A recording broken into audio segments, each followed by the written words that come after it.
What I tell students, well, I start with the fact that there's good evidence that doctors are bad at predicting how much time you have left.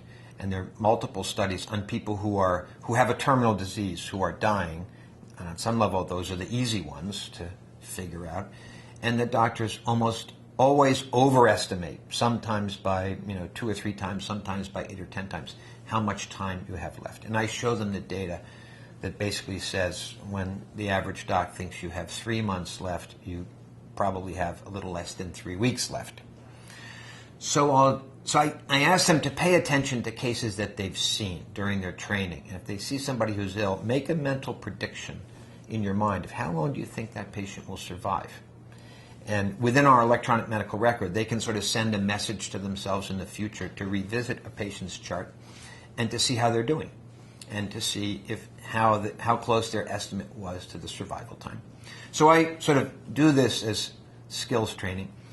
And then we talk about definitions. I'll ask people, what does it mean if somebody comes back and says, the doctor told me I have 6 months to live? What does that mean?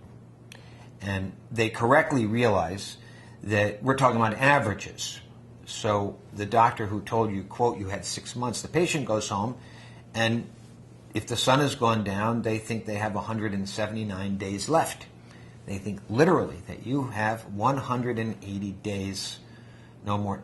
Usually, if we make that numerical prognosis, we're talking about averages, meaning that half of the patients in your situation will be alive at 6 months and half won't be.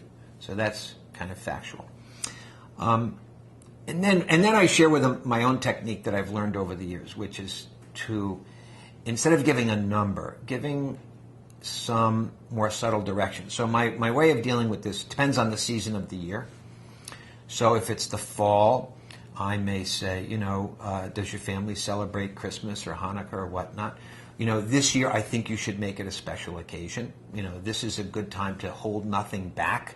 If there's something special that you always wanted to do on that holiday or some special person that you always wanted to see, this would be the year to do it.